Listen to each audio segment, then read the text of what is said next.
প্রিয় দর্শক, এমন একটি দুরূদ শরীফের কথা বলবো, জীবনে একটিবার হলেও এই দুরূদ শরীফের আমলটি করবেন। নবীজি সাল্লাল্লাহু আলাইহি ওয়াসাল্লাম ওয়াদা করে বলেছেন, এই দুরূদ শরীফের আমলটি যদি আপনি করতে পারেন, পৃথিবীর মধ্যে সবচেয়ে সুখী মানুষ আপনি হবেন। কোনো কিছুর অভাব অনটন আপনাদের কাছে থাকবে না। টাকা পয়সা, ধন দৌলত, মান সম্মান সবকিছু আল্লাহ রাব্বুল আলামিন আপনাদেরকে দিবেন। যারা অসুস্থ আছেন তাদেরকে আল্লাহ তাআলা সুস্থ করবেন এবং পৃথিবীর মধ্যে আল্লাহ আপনাকে সম্মানিত করে দিবেন। আল্লাহু আকবার। এবং এই পৃথিবী থেকে যখন আপনি চলে যাবেন, তখন কবরের মধ্যে যাওয়ার পর নবীজিকে দেখিয়ে জিজ্ঞাসা করা হবে, এই ব্যক্তি কে? তখন নবীজিকে আপনি কবরের মধ্যে দেখে চিনতে পারবেন ইনশাআল্লাহ। কবরটা হবে খুবই ভয়ঙ্কর। নবীজিকে যদি আপনি না চিনেন, আপনার স্থান হবে জাহান্নাম।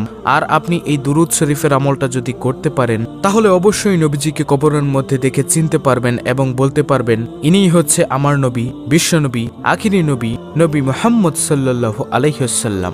এত পাওয়ারফুল এই শ্রেষ্ঠ দুরূদ শরীফটা। তাই আমি আপনাদেরকে এই শ্রেষ্ঠ দুরূদ শরীফের আমলটা সম্পর্কে বলে দিব। কবরের মধ্যে আপনাদের কোনো ভয় থাকবে না। এবং যেই হাসরের ময়দানে মানুষ হাহাকার চিৎকার করবে, এই হাসরের ময়দানেও আপনাদের কোনো ভয় থাকবে না।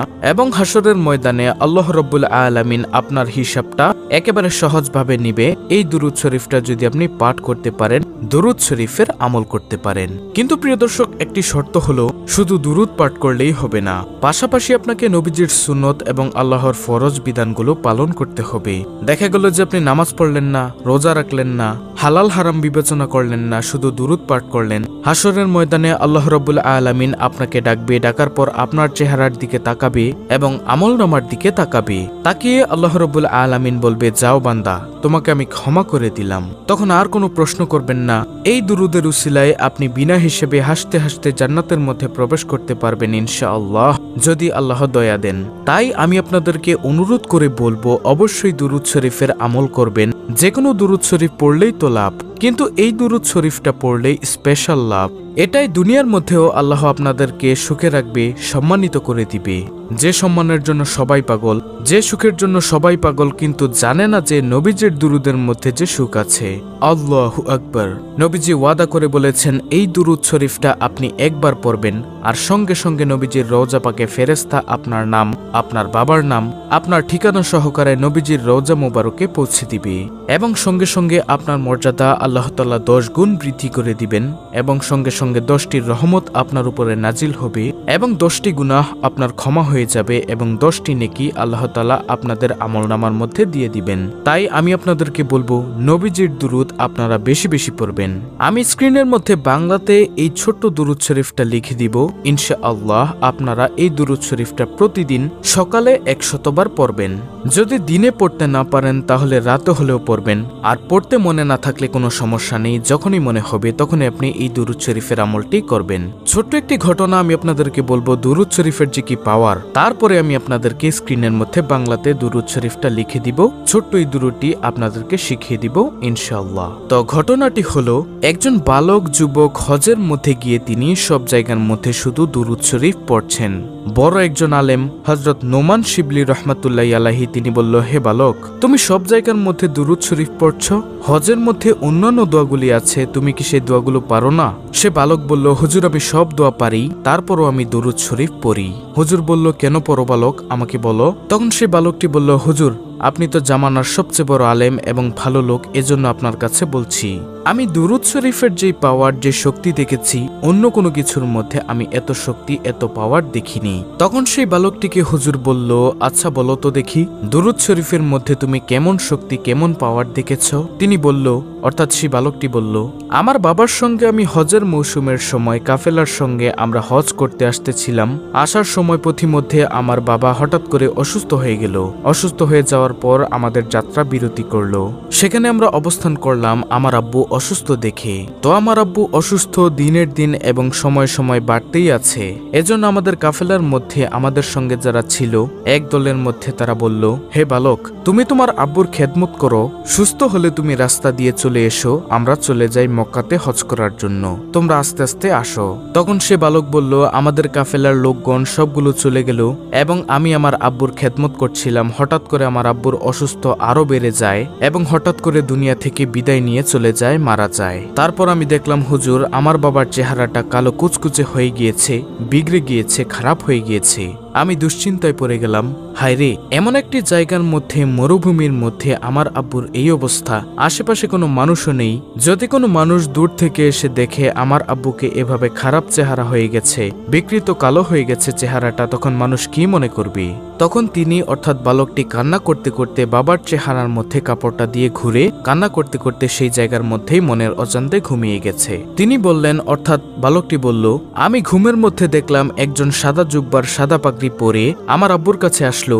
আসার পর আমার আব্বুর কাপড়টা মুখের থেকে দূর করলো। সরানোর পরে আমার আব্বুর বিকৃত চেহারাটা, খারাপ কালো চেহারাটা, তিনি তার মধ্যে তার হাতটাকে মুছে দিলেন, হাতটাকে বুলিয়ে দিলেন। মুছে দেওয়ার সঙ্গে সঙ্গে আমার আব্বার চেহারাটা নূরে নূরান্বিত হয়ে গেল, সুন্দর হয়ে গেল, চোখ ঝলমল করতেছিল। তখন আমি স্বপ্নের মধ্যেই বললাম, আপনি কে? তিনি চলে যাচ্ছিলেন। আমি পিছনের দিক দিয়ে গিয়ে বললাম, আপনি কে বলে যান, না হয় আপনাকে ছাড়বো না। কারণ এমন কঠিন সময়ের মধ্যে আমরা বিপদের মধ্যে পড়ে গিয়েছি, আর আপনি আসলেন, এসে আমার বাবাকে সাহায্য করলেন, আমার আব্বার চেহারাটাকে আপনি সুন্দর করে দিলেন। আপনি কে? আপনার পরিচয় আমি জানতে চাই।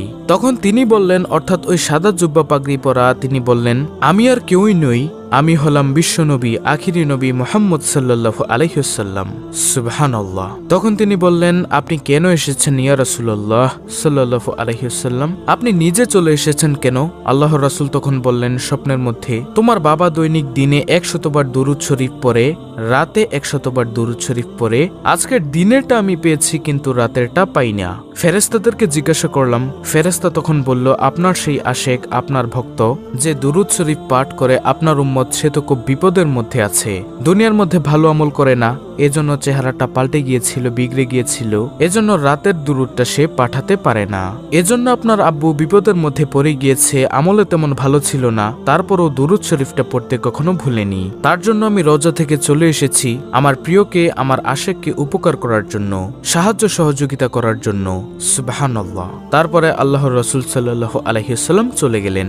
এরপর সেই যুবক বলল যে, হুজুর, আমি এরপর থেকে বুঝতে পারলাম দুরূদের মধ্যে যে কি ফজিলত, কি বরকত। এরপর থেকে আমি দুরূদ শরীফ পাঠ করি। প্রিয় দর্শক, এখন কথা হলো যে কোন দুরূদ শরীফ পাঠ করলে আপনার মর্যাদা বেড়ে যাবে, সওয়াব পাবেন। আজকে যে দুরূদ শরীফটা আমি আপনাদেরকে শিখিয়ে দিব, এটা 100 বার হলেও কমপক্ষে জীবনে পড়বেন।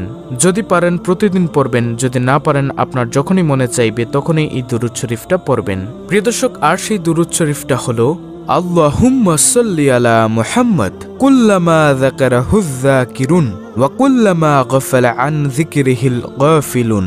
প্রিয় দর্শক, আমি আবার বলছি, দুরূদটি ভালো করে শুনুন, স্ক্রিনশট নিয়ে নিন।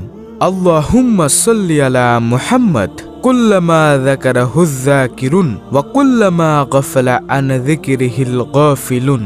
খুবই পাওয়ারফুল একটি দুরূদ, আপনারা প্রতিদিন 100 বার করে হলেও পড়বেন।